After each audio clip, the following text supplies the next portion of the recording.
চাল ও তেলের দাম নিয়ে অস্বস্তি দেশে প্রায় সব বাজারে। মোটা চাল ৫৫ আর চিকনের জন্য কেজিতে গুনতে হচ্ছে ৯৫ টাকা পর্যন্ত। সংকট কাটেনি সয়াবিন তেলের, তবে সরবরাহ বাড়ায় কোনো সমস্যা নেই শীতের সবজিতে। গত সপ্তাহের তুলনায় কমেছে দামও। শীতের মাঝামাঝি, তাই দেশের কোনো বাজারে সংকট নেই সবজির। গত সপ্তাহের তুলনায় দামও কমেছে কেজি প্রতি ১০ থেকে ১৫ টাকা। চট্টগ্রাম ও বগুড়ায় এতে মিলেছে স্বস্তি। কিছু জিনিসপত্রের দাম বেশি থাকে, তো সেটা আসলে একেবারেই অন্যায্য না, অগ্রাহ্য না। মোটামুটি আমার কাছে মনে হয়েছে যেটা যে মানুষের হাতের নাগালে আছে। সবজি এগুলোর দাম কম, সবাই কিনতেও পারতেছে, খাইতেও পারতেছে, কিন্তু এটা আবার কিছুদিন পর যখন সিজন চেঞ্জ হয়ে যাবে তখন দাম বেড়ে যাবে।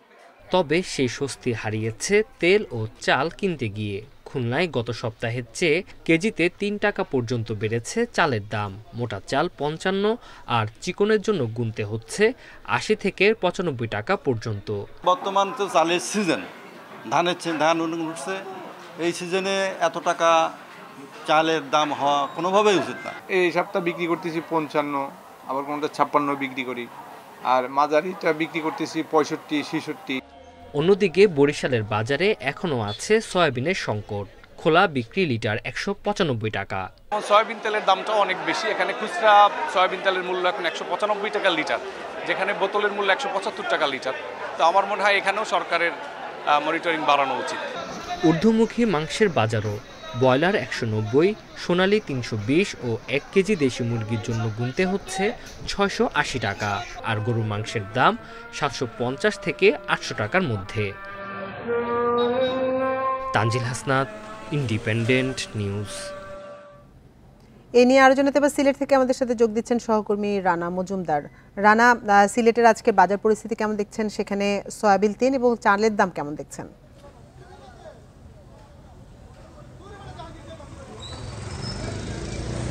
দেখুন, আসলে সিলেটে এই যে শীতের আগমন থেকেই কিন্তু সবজির দাম অনেকটাই কমে এসেছে এবং এখনও কিন্তু সিলেটের সবজির দাম ক্রেতাদের নাগালের মধ্যে রয়েছে।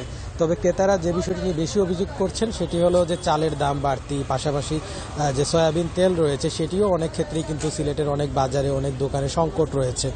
আমরা এই মুহূর্তে রয়েছি সিলেটের রিকাবি বাজারের যে সবজির বাজার রয়েছে এখানে, এবং এখানে এসে যারা ক্রেতা রয়েছেন কিংবা বিক্রেতারা যারা রয়েছেন তাদের সঙ্গে আমাদের কথা হয়েছে। তারা জানাচ্ছেন যে এখন যে সবজিগুলো পাওয়া যাচ্ছে, বিশেষ করে শিম, টমেটো, বেগুন, ফুলকপি, বাঁধাকপি, এই সবগুলো সবজির দামই কিন্তু এখন ক্রেতাদের ক্রয়ের নাগালের মধ্যে রয়েছে বলে তারা জানাচ্ছেন। এবং বেশিরভাগ সবজির দামই তারা বলছেন যে ৩০ থেকে ৪০ টাকা কেজি ধরে প্রত্যেকটা সবজি কিন্তু বিক্রি হচ্ছে।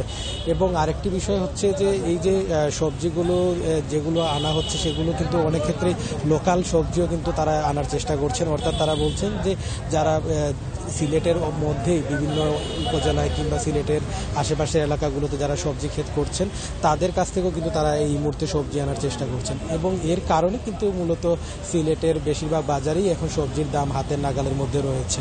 পাশাপাশি আমরা কথা বলেছিলাম যারা ক্রেতা রয়েছেন এসব বাজারে আসছেন তাদের সঙ্গে, তারা বলছেন যে আসলে সবজির দাম হাতের নাগালের মধ্যে থাকলেও কিন্তু মাছ কিংবা মাংসের দাম এগুলো কিন্তু অনেকটাই বেশি। যদি আপনাকে জানাই যে আসলে মাংসের দাম এই মুহূর্তে ব্রয়লার মুরগি কেজি বিক্রি হচ্ছে সিলেটের বাজারে ১৯০ টাকা দরে, এবং গরুর মাংস ক্ষেত্রে বিক্রি হচ্ছে ৭৫০ থেকে ৮০০ টাকা দরে। এবং তেলের বাজারে কিন্তু সয়াবিন তেলের সংকট কিন্তু সিলেটের বাজারে এখনো রয়েই গেছে। তো সেই সবকিছু মিলিয়ে আসলে ক্রেতারা চান দাম যেন নাগালের মধ্যে থাকে এবং বাজার মনিটরিং যেন নিয়মিত করা হয়। এই ছিল বাজার পরিস্থিতি নিয়ে সিলেট থেকে আমার কাছে সবশেষ। সিলেট থেকে বাজার পরিস্থিতি নিয়ে জানাচ্ছিলেন সহকর্মী রানা মজুমদার।